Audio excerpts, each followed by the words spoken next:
ये वीडियो में 25 ऐसे क्वेश्चन लेके आया हूं ना, जिसमें से ऐसा नहीं है कि 10 या 15 आएंगे, सारे 25 तुम्हारे एग्जाम में आएंगे। कोई भी स्कूल होगी, कोई भी बोर्ड होगा, अगर एनसीईआरटी की टेक्स्ट बुक आप पढ़ते हो ना, तो यही क्वेश्चन तुम्हारी साइंस की एग्जाम में आने वाले हैं। कोई भी पेपर सेटर कैसे भी अगर ये पेपर सेट करता है, फिर भी ये क्वेश्चंस आने वाले हैं। तो ध्यान से सारे क्वेश्चंस को देखना, अच्छे से लिख लेना, नोट कर लेना और अच्छे से याद करके जाना, क्योंकि ये क्वेश्चन तुम्हारा पेपर बहुत अच्छा बनाने वाले हैं।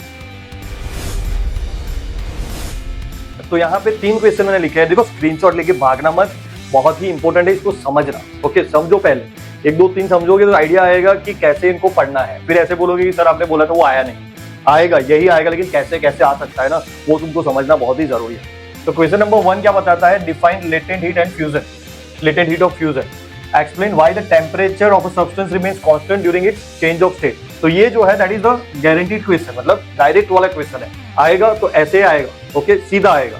लेकिन दूसरा देखो, define evaporation and explain factors affecting evaporation. अभी ये यहाँ पे मैंने लिखा है, देखो आई का मतलब होता है इनडायरेक्ट हो सकता है। इसमें देखो आने के चांसेस तो यही है कि ये डायरेक्टली ही आ जाएगा, लेकिन इसमें से कुछ क्वेश्चन बना के पूछ सकते हैं। जैसे ऐसे पूछेंगे कि इवापोरेशन को चेंज, इवापोरेशन जो है इंक्रीज इन ह्यूमिडिटी पे कैसे होगा, इवापोरेशन जो है डिक्रीज इन टेम्परेचर पे कैसे होगा। तो this is how they can indirectly ये पूछ सकते हैं, आपके स्कूल के हिसाब से अकॉर्डिंगली अलग अलग क्वेश्चन बन सकते हैं। लेकिन अगर आपने ये पढ़ लिया है ना, तो सारे आंसर उसी के अंदर छुपे हुए हैं, आपको और कहीं के ढूंढने की जरूरत नहीं पड़ेगी। इसी का आंसर आएगा, जो आपको अगर सवाल समझ में आ गया तो you are done with that. Okay, then the direct questions, देखो ये आपने बहुत बार एग्जाम में देखे भी होंगे कि give scientific reason for why do we wear cotton clothes in summer. Okay, और उसके अलावा अगर ये नहीं पूछा तो ये पूछेंगे, why does our palm feel cold, ठंडा ठंडा क्यों लगता है, व्हेन वी पुट एसीटोन कभी पूछा, या फिर पेट्रोल या फिर परफ्यूम ऑन इट, यानी कि हाथ में जब पेट्रोल, एसीटोन या परफ्यूम लेते हैं तो ठंडा ठंडा क्यों लगता है। That is the question. अभी इसमें से कुछ भी पूछ सकते हैं ना, आंसर तो सेम ही रहने वाला है। तो this are the most MP 3 question. तो ऐसे ही 25 क्वेश्चन, आपने ये क्वेश्चन देखे ना एग्जाम में, अगर देखे हैं तो कमेंट में जाओ, लिखो यस सर मैंने ये देखे हुए हैं। ये बहुत ही आईएमपी क्वेश्चन है, और 25 जो है वो ऐसे ही क्या टाइप ऑफ क्वेश्चन मैंने निकाले हैं जो बार बार तुम्हारी एग्जाम में आए हैं और आएंगे। तो नेक्स्ट क्वेश्चन नंबर 4 आपने देखा ही होगा आपकी एग्जाम में, that is what is Tyndall effect. Tyndall effect क्या है, और उसके साथ साथ देखो differentiate between a true solution, a colloidal and suspension. साथ साथ क्यों पूछते हैं? क्योंकि दे आर इंटर रिलेटेड। अगर आपको टिंडल इफेक्ट पता है तो दे आर इंटर रिलेटेड, इसीलिए ये क्वेश्चन बनता है जो 5 मार्क में, हटा दिया इसको तो 4 मार्क में या फिर 3 मार्क में आ सकता है। अकेला ये टिंडल इफेक्ट 2 मार्क में आ सकता है। तो this is how they can ask you. Then यहाँ पे एक न्यूमेरिकल बनेगा, क्योंकि पूरे चैप्टर में एक ही है, दैट इज मास परसेंटेज, जो एग्जाम में आ सकता है। मास बाय मास परसेंटेज ढूंढो, ऐसा क्वेश्चन जो है वो न्यूमेरिकल का आएगा। आपकी टेक्स्ट बुक में न्यूमेरिकल्स अवेलेबल है, उसको प्रैक्टिस कर लेना तो बहुत हो जाएगा, इनफ है वो। नेक्स्ट जो है दैट इज 6 नंबर का जो क्वेश्चन है, that is laws of chemical combination. अभी ये क्वेश्चन आपको 4 मार्क में या 2 मार्क में सेपरेटली भी पूछा जा सकता है। अगर आपने पूछा कि law of explain the laws of chemical combination, तो आपके 2 लॉ पढ़ते हैं यहाँ पे, एक है law of conservation of mass और दूसरा है constant law of constant proportion. ठीक है, तो अगर ये जो क्वेश्चन है ये 4 मार्क में, या फिर ये अकेला 2 मार्क में, ये अकेला 2 मार्क में, लेकिन ये जो है दैट इज गारंटीड क्वेश्चन है, गारंटीड 110% आपके पेपर में ये क्वेश्चन आने वाला है। तो याद कर लेना laws of chemical combination. Okay, अभी इसके बाद 2 जो क्वेश्चन मैं बता रहा हूं उनमें से कोई एक आएगा, ऐसा नहीं बोल रहा हूं कि दोनों आएंगे, एक आएगा या फिर दोनों आएंगे, तो एक मार्क में ही आएंगे। Right chemical formulas using criss cross method, या फिर आपको बोलेंगे कि ये जो नीचे दिया गया है दैट इज H2O या ऐसा कुछ भी रहेगा, उसका मोलिकुलर मास आपको बताना है। केमिकल फॉर्मूला बताने के लिए भी आपको 1-2 एग्जांपल्स रहेंगे नीचे, जैसे फॉर एग्जांपल ये हो जाएगा सोडियम कार्बोनेट या फिर मैग्नीशियम क्लोराइड, ऐसा कुछ भी। ओके, और यहाँ पे भी H2O या फिर HNO3 ऐसा कुछ भी रहेगा जिसका आपको मोलिकुलर मास ढूंढना है। लेकिन ये जो एग्जांपल्स है वो बदल सकते हैं, लेकिन कंसेप्ट फिक्स रहेगा, क्रिस क्रॉस मेथड या फिर मोलिकुलर मास ढूंढना है। तो अब जो बता रहा हूं ना बेटा, बहुत ही आईएमपी यानी कि गारंटीड वाले 4 के 4 क्वेश्चन गारंटीड वाले। Rutherford alpha scattering experiment explain करो और उसकी लिमिटेशंस के साथ। Explain the Bohr's model atom, और उसमें भी देखो कैसा क्वेश्चन बन सकता है कि ऐसे फास्फोरस है वैसे कुछ भी देंगे, और उसके लिए KLMN सेल्स जो है उसको ड्रॉ करने को बोलेंगे। यानी कि इसको एक्सप्लेन करने के बाद छोटा सा एग्जांपल बढ़ा के उसमें थोड़े बहुत मार्क्स ऐड कर सकते हैं, 3 मार्क की जगह पे 4-5 मार्क में ये पूछ सकते हैं। और उसके बाद थॉमसन्स प्लम पुडिंग मॉडल को एक्सप्लेन कर दो। तो ये 3 करने हैं अपने को, और इसमें से 1 या 2 तो पढ़ ही जाएंगे तुम्हारी एग्जाम में एज डायरेक्ट वाले, guaranteed, no twisting in it. Okay, अभी इसमें देखो और एक क्वेश्चन बनेगा, that is also for sure 100% वाला, गारंटीड वाला ये क्वेश्चन है, that is isotopes and isobars को उसको डिफाइन करो। उनके बीच में डिफरेंशिएशन पूछ सकते हैं या फिर उनकी एप्लीकेशन पूछ सकते हैं। तो ये चीज को आपको कंसेप्चुअली करना है, क्योंकि ये थोड़ा सा इनडायरेक्ट हो जाएगा। सीधा डेफिनेशन पूछ लिया तो भी अच्छा है, एप्लीकेशन पूछ सकते हो, डिफरेंशिएशन भी पूछा जा सकता है, तो इसका थोड़ा ट्विस्टिंग रह सकता है। लेकिन ये जो आएंगे बाकी के वो डायरेक्ट आने वाले हैं। तो भाई उसके बाद वाले तो उससे भी ज्यादा स्ट्रॉन्ग है, दैट इज क्वेश्चन नंबर 12। देखो, list major differences between plant and animal cells. उसके लेबल डायग्राम अच्छे से याद कर देना, कुछ नहीं तो सीधे डायग्राम भी पूछ सकते हैं। ऐसे पूछेंगे भाई सीधा लेबल डायग्राम बना दो, प्लांट सेल का सीधा लेबल डायग्राम बना दो, एनिमल सेल का, या फिर पूछ लिया तो दोनों का डिफरेंस भी पूछ लेंगे। अभी उसमें ये क्वेश्चन जो है ये कैसा है, अपना गारंटी वाला क्वेश्चन है। गारंटी वाला यानी कि वो आएगा तुम्हारे क्वेश्चन पेपर में।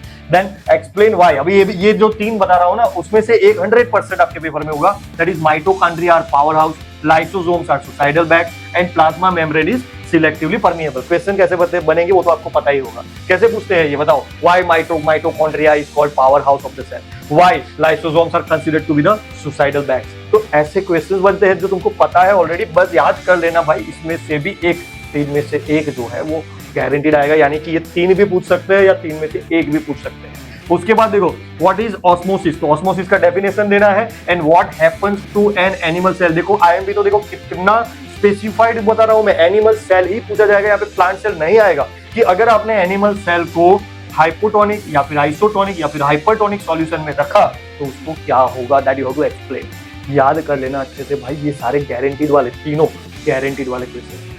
तो 15, 16 एंड 17 इसको भी समझना बहुत ही जरूरी है। Describe the location and functions of देखो apical, lateral and intercalary meristem tissues in plants. Okay, ये डायरेक्ट क्वेश्चन है गारंटीड वाला।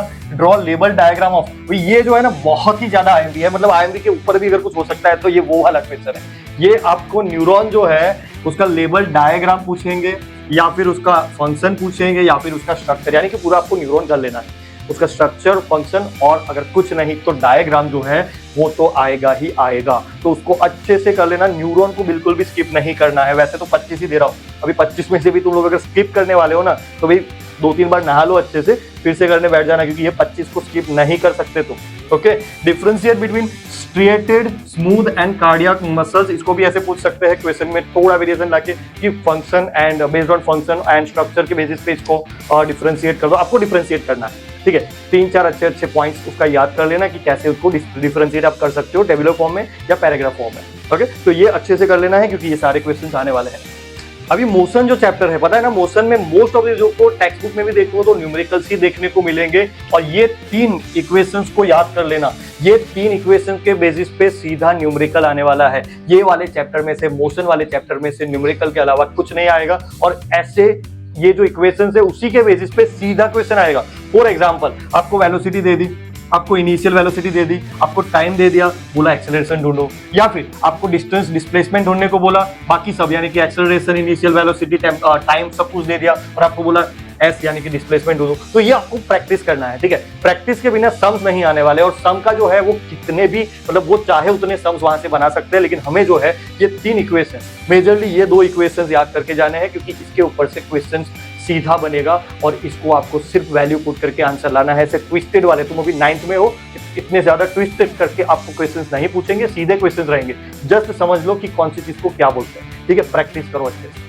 8th चैप्टर यानी कि forces and laws of motion में से सिर्फ 2 क्वेश्चन निकाले मैंने। वैसे तो बहुत बड़ा चैप्टर है, सम्स भी है, न्यूमेरिकल्स भी है, क्वेश्चंस भी है, लेकिन सिर्फ 2 question. Newton's first law of motion, जिसको लॉ ऑफ इनर्शिया भी बोला जाता है। तो अगर आपको क्वेश्चन में पूछा गया कि भाई लॉ ऑफ इनर्शिया एक्सप्लेन करो या फिर state the law of inertia, तो वही है जो law of Newton first law जो बोलते हैं, उसी को लॉ ऑफ इनर्शिया कहते हैं। ओके, और उसी को एक्सप्लेन करने के लिए, ठीक है, एक्सप्लेन तो करना पड़ेगा, तो एक्सप्लेन करने के लिए आपको ये बोल दिया, देखो why we fall forward when a moving bus brake suddenly. तो आप इसको ही याद कर लो। अगर एक्सप्लेन पूछा तो ये लिखोगे, ये पूछा तो ये लिखोगे, ये पूछा तो यही लिखोगे, और लॉ ऑफ इनर्शिया पूछा तो भी वही लिखना है। तो घुमा फिरा के कुछ भी पूछेंगे, यहीं से आंसर आने वाला है। Okay, then the Newton second law, ये direct and guaranteed question. Newton second law of motion लिखो, state the Newton second law of motion and derive F equal to ma। बहुत ज्यादा इंपॉर्टेंट क्वेश्चन है F equal to ma वाला, अच्छे से करना है, क्योंकि ये डेरिवेशन जो है वो क्वेश्चन जब एग्जाम में आएगा तो स्टेप बाय स्टेप पूरा डेरिवेशन तुमको आना चाहिए, पूरा एज इट इज जो बुक में दिया है वैसा लिखना पड़ेगा। Next chapter is gravitation. Gravitation से हमें 2 ही क्वेश्चन करना है, क्वेश्चन को बोलो तो एक ही क्वेश्चन करना है, that is state Archimedes principal. अभी उसको एक्सप्लेन करने के लिए आप ये एग्जांपल याद कर लेना कि एक नेल को अगर आप पानी में डालते हो तो वो डूब जाती है, जबकि एक लार्ज सीप, बड़ी सी सीप जो होती है वो फ्लोट करती है। इसका एग्जांपल याद कर लेना, अगर एक्सप्लेनेशन पूछा तो आप ये एग्जांपल से एक्सप्लेन कर दो, या फिर ये क्वेश्चन ही ऐसा पूछ लिया तो इसको आंसर कर दो। आफ्टर ऑल आपको आर्किमिडीज प्रिंसिपल पता होना चाहिए and that is your answer, वो आपको मार्क्स देगा। ठीक है, अभी दूसरा क्वेश्चन जो है जिसमें आपको gravitation, universal law of gravitation पूछेंगे, यानी कि उसका जो स्टेटमेंट याद करना है, उसका फॉर्मूला भी याद कर लेना और उसके साथ साथ उसका एक न्यूमेरिकल आएगा। अगर ये नहीं आया ना बेटा, ये नहीं आया ना, तो इसके ऊपर से न्यूमेरिकल जरूर आएगा। तो ये बहुत ही ज्यादा इंपॉर्टेंट क्वेश्चन है। दो ही चीज करनी है आपको, पूरे चैप्टर में से सिर्फ 2 चीज बता रहा हूं और उसमें से आपको कुछ हटाना नहीं है, जो बता रहा हूं सब करना है। क्योंकि कितने बता रहा हूं मैं, 25। और अभी तक किसको आइडिया आ गया कि जो मैं लिख रहा हूं ना दैट इज चैप्टर वाइज। समझ गया ना तू? समझ गया, समझना चाहिए था तुझे कि ये चैप्टर वाइज है। अगर समझ गया था तो कमेंट में लिख yes sir I got it. Okay, चल वापस आ जाओ कमेंट में करके, आगे देखते हैं। 2-3 क्वेश्चन बाकी है बस। तो वर्क एंड एनर्जी वाले चैप्टर से आपको सिर्फ एक न्यूमेरिकल आएगा और उसके लिए भी यही 3 फॉर्मूला जो है आपको अच्छे से प्रैक्टिस करने हैं। देखो, W = Fs, kinetic energy = half mv² and potential energy = mgh। This are the only formula जिसके ऊपर से आपको क्वेश्चन यानी कि न्यूमेरिकल आने वाला है। 1-2 न्यूमेरिकल प्रैक्टिस करोगे, आराम से बैठ जाएगा दिमाग में, कुछ नहीं करना है। 3-4 चीजें हैं, उसमें से 3 दी होगी, 1 ढूंढना है, 2 दी होगी, 1 ढूंढना है। ऐसा ही कुछ घुमा फिरा के क्वेश्चन बनेगा और कुछ नहीं आने वाला है। 2 मार्क, 3 मार्क, 4 मार्क में सीधा क्वेश्चन यानी कि सीधा न्यूमेरिकल आएगा, ये 3 फॉर्मूला के डायरेक्टली बेसिस। तो बेटा थोड़ी सी चीटिंग करूंगा यहाँ पे, थोड़े क्वेश्चन यहाँ पे छूट रहे थे, 25 बोला था इसलिए। तो देखो 25 में सेटलमेंट थोड़ा सा किया हुआ है, लेकिन समझ लेना तुम, क्योंकि ये चैप्टर ऐसा है जो डायरेक्टली रट्टा मार के करना है। ठीक है, थोड़ी तो मेहनत तुम कर ही सकते हो। तो अभी इसमें देखो, और इको यानी कि साउंड वाले चैप्टर से आपको रहेगा डिफाइन इको रिवर्बरेशन। यहाँ से पॉसिबल है एक न्यूमेरिकल आ जाए इको के ऊपर से, कि साउंड गया तो कितनी देर में वापस आएगा, या फिर इको होने के लिए कितना डिस्टेंस होना जरूरी है, that question can be that. या फिर एप्लीकेशन ऑफ अल्ट्रासोनिक साउंड, जैसे सोनार वाला वो क्वेश्चन है ना, कि सोनार का यूज क्या होता है विथ डायग्राम, तो वो वाला क्वेश्चन आपको करना है। यानी कि यहाँ पे आपको इको का डेफिनेशन और उसके से न्यूमेरिकल, रिवर्बरेशन का सिर्फ डेफिनेशन करना। ओके, बड़े बड़े हॉल में क्यों आवाजें जो है रिपीट होती है, टकरा के आती है, वो वाला question that falls into echo only. Then application, ये सोनार वाला जो क्वेश्चन है दैट इज ज्यादा आईएमपी है, अगर करना चाहो तो उसको अच्छे से करना। ओके, और लास्ट वाला चैप्टर जिसमें से आपको इंटरक्रॉपिंग, उसके एडवांटेज, क्रॉप रोटेशन क्या होता है उसके एडवांटेज, और सबसे ज्यादा important that is animal husbandry, और उसमें भी कैटल फार्मिंग, फिश कल्चर और बी कीपिंग को अच्छे से अपने को पढ़ना है। ऐसे अगर देखने जाओ तो आपके क्वेश्चन ज्यादा हो गए, मानता हूं मैं, लेकिन इंपॉर्टेंट था और हटाना मुझे योग्य नहीं लगा, इसलिए मैंने नहीं हटाया है। और कर लेना ये अच्छे से, 2-3 क्वेश्चन ज्यादा कर लोगे, तुम्हारी एग्जाम में कुछ खराब नहीं हो जाएगा। अगर एग्जाम में आता है तुम्हारी तो यहाँ पे थैंक यू बोलने आओगे ना भाई, आ जाना प्लीज, थैंक यू बोलना एक बार, मुझे अच्छा लगेगा, मुझे ऐसा लगेगा कि मैंने जो दिया था वो आया है तुम्हारी एग्जाम में, क्योंकि ये सब आने वाला है।